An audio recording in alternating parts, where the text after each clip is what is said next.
Okay guys, before we proceed with the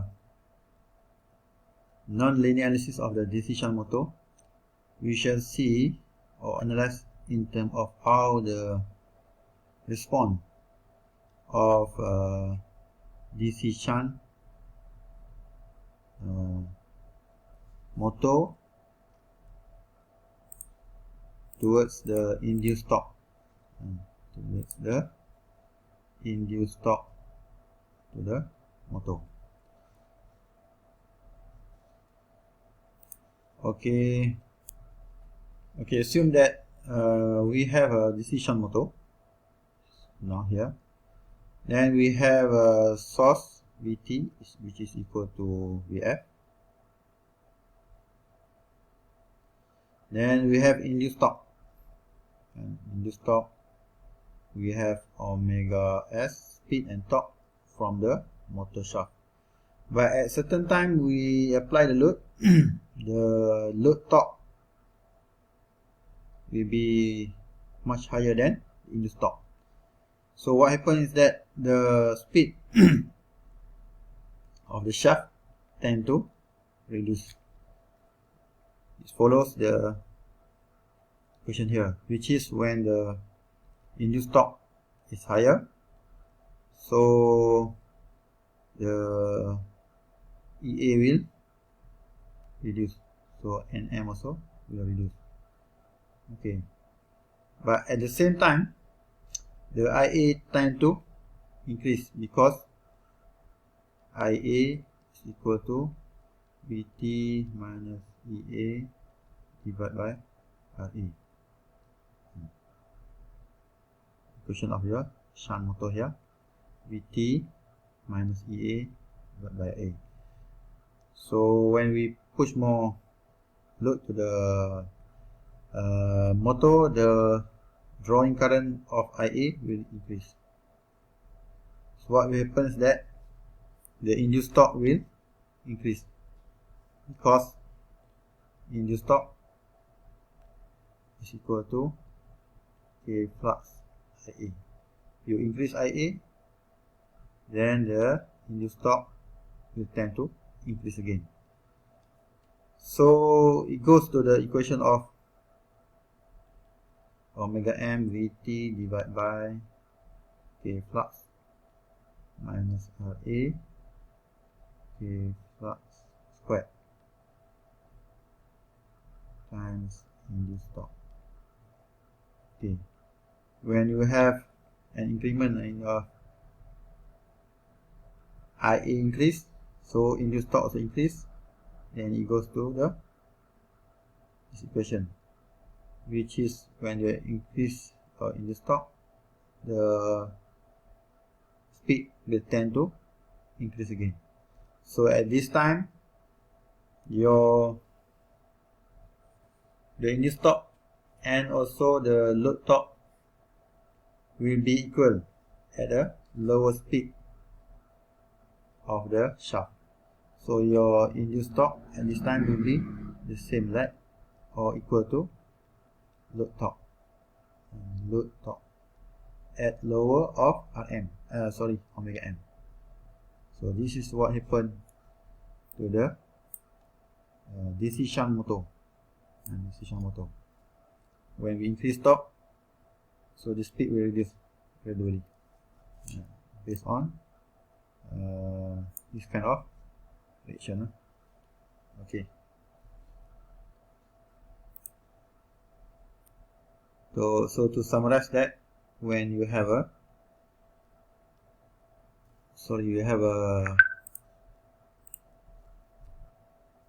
load torque which is bigger than induced torque,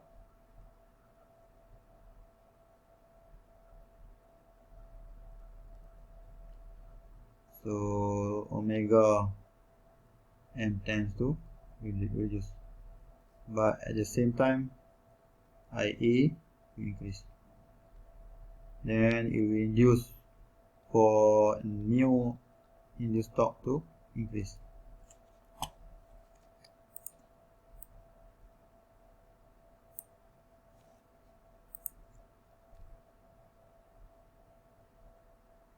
then what happens that the induced torque and the load torque will be equal again, but this one happen at new speed range.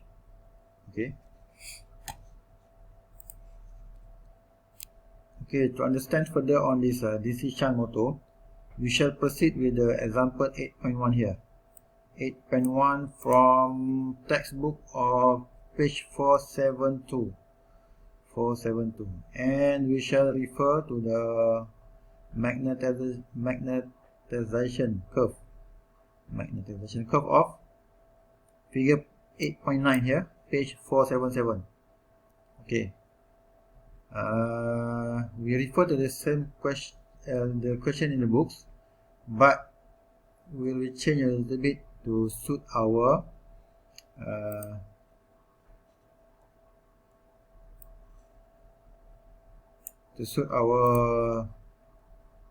syllabus, which is, or we will follow the first example, which is to find the rotational speed at no load and full load condition, and also the speed regulation at full load condition, also the speed of the motor once we alternate or we change the field element or field current. So you give a try. We shall discuss on this coming synchronous session, which is 3 to 4 on Thursday, next Thursday, this coming Thursday. So we shall discuss this the answer. Okay, next we shall see that there is a few ways of how to control the speed of DC shunt motor. Okay, commonly we can adjust or we can alternate or we can control the speed of the motor of DC shunt by adjusting the field resistance current, and we adjust the RF, so directly the field current will be reduced or increased, so the speed can be controlled. Another one is by adjusting the terminal voltage of the DC shunt motor.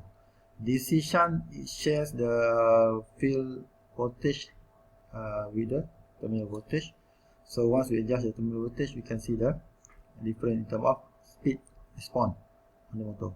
Less common method is by inserting a resistor in series with the armature circuit.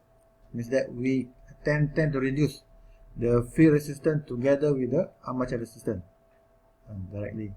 But within this kind of action or control, we are putting or we are wasting energy and from the system, because once we put a resistor or resistance in series, the resistor will heat up and it will contribute to the losses.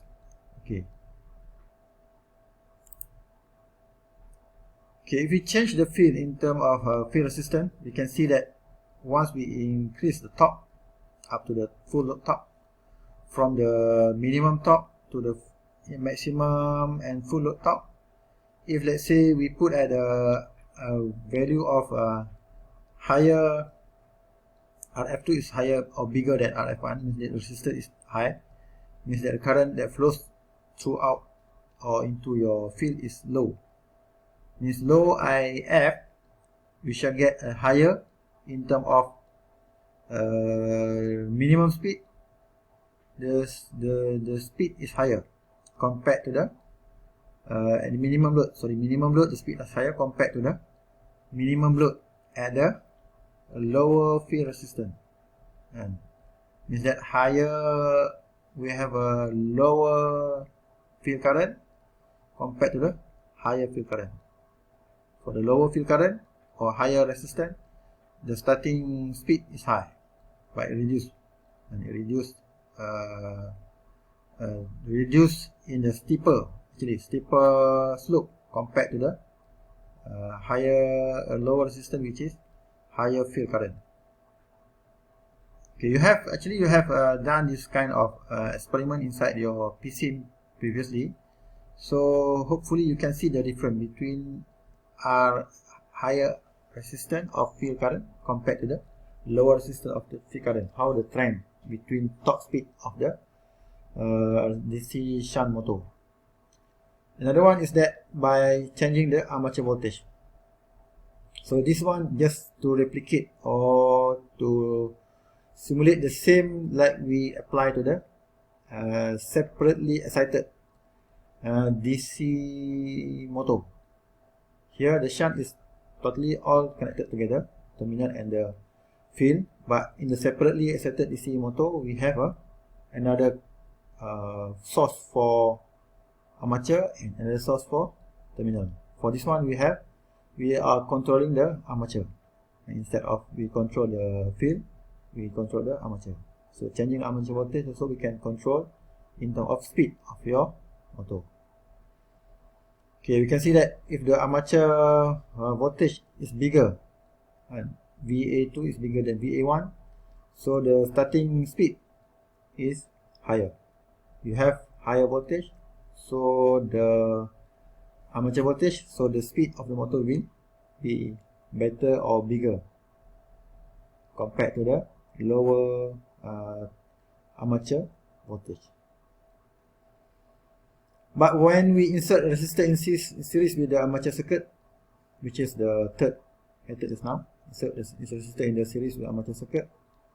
So what will happen is that during starting torque, means that the minimum torque, minimum, medium to maximum torque here, minimum load or minimum torque, the speed almost the same. RA1 means that your resistor is small, bigger. This is the biggest resistance.